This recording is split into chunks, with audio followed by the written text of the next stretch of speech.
Në një mbledhje që zgjati 6 orë, Këshilli i Imunitetit shqyrtoi kërkesën e SPAK për arrestimin e zëvendës kryeministres Belinda Balluku. Partia Socialiste dhe Partia Demokratike do të dalin me 2 raporte, që pritet të hidhen në votim seancën e 5 marsit. Socialistët duket se nuk do ta lejojnë arrestimin e Ballukut. Belinda Balluku nuk ishte pranishme në mbledhjen e Këshillit të Mandateve, ku mbas 2 muajsh u shqyrtua kërkesa e SPAK për arrestimin e saj. Balluku dërgoi në mbledhje 2 avokatët e saj, të motrën Pamela Qirko dhe Ardian Kalian, ndërsa SPAK u përfaqësua nga drejtuesi Klodian Braho dhe 2 prokurorë të çështjes, Dritan Prençi dhe Dorina Bejko. Mbledhja që zgjati 6 orë u zhvillua me dyert të mbyllura mbas kërkesës së SPAK se materialet përbëjnë sekret hetimor. Ndonse kjo krijoi përplasje mes Partisë Demokratike dhe Partisë Socialiste. Avokatët e Belinda Ballukut kërkuan rrëzimin e kërkesës së SPAK për arrestimin, duke kërkuar nga organi i akuzës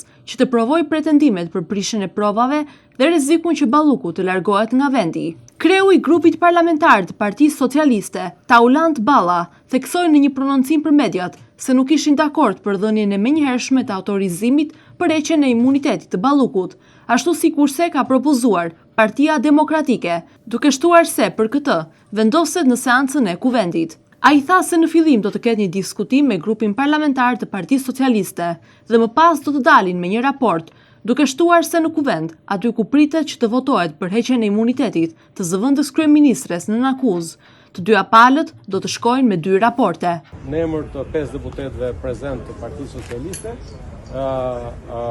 unë kam informuar Këshillin e Mandateve se sa i përket propozimit të grupit parlamentar Partisë Demokratike për dhënien më njëhershëm të autorizimit, ne nuk ishim dakord me atë mënyrë se si ka ardhur, si është propozuar. Do të kemi një diskutim dhe e para një informim nga ana ime dhe anëtarëve të tjerë të Këshillit Mandati në një nga mbledhjet më të para të grupit parlamentar, ndoshta e para e mbledhjes e grupit parlamentar, sepse siç e dini, nuk e jep autorizimin Këshilli, kjo mbledhje që ishim këtu, autorizimin e jep seanca plenare. Dhe pas atij komunikimi, i cili grupi parlamentar i Partisë Socialiste shpeshherë bën edhe mbledhje të hapura, por duhet kuptojmë që ka disa elementë të cilat nuk mund të bëhen publike, ka edhe elementë të cilat mund të bëhen publike, kështu që në përfundim të këtij procesi, sapo kolegu im Ulfi Manja të ketë hartuar plotësisht raportin në emrin e 5 shefton, sepse nuk pati dakordsi për të pasur një relator, do të kemi 2 relator. Zoti Manja do të hartojë raportin ton dhe ndërkohë që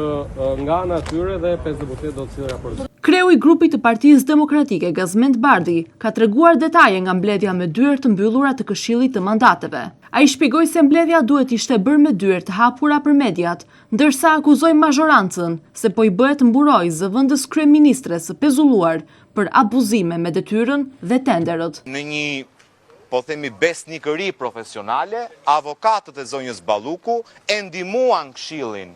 e rregullores dhe mandati që të merrte një vendim për miratimin e kërkesës, sepse ne si Këshill dhe si Kuvend mund të refuzojmë një kërkesë për heqje imuniteti nga prokuroria vetëm nëse ka në çështje ngjyrime politike apo ndërhyrje politike. Qoftë prokuroria u shpreh se nuk ka asnjë pretendim të tillë nga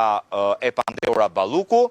edhe avokatët të pyetur nga ne konfirmuan që e konsiderojnë një çështje ligjore dhe nuk kanë asnjë pretendim për ndikim politik, nxitje politike apo për ndërhyrje politike për të hetuar dhe për të marrë të pandehur apo për të kërkuar arrestimin e zonjës Balluku. Gjithashtu, prokurorët, edhe për këtë falenderoj po prap kolegët, se duke menduar që po fusnin paqartësi prokurorët i ndihmuan edhe më shumë që ata të na ndihmonin në një vendim të drejtë, prokurorët konfirmuar që hetimet ndaj zonjës Balluku kanë hyrë në një fazë intensive, ku pritet të ketë sekuestrime të tjera të dokumentave dhe provave që vërtetojnë akuzat e prokurisë. Pra jo çdo provë, dhe këtu po themi kundërshtuan edhe atë që tha kryeministri në konferencën me ju në fund vit, që prokurorët i kanë marrë tashmë të gjitha provat dhe zonja Balluku nuk ka çfarë prish.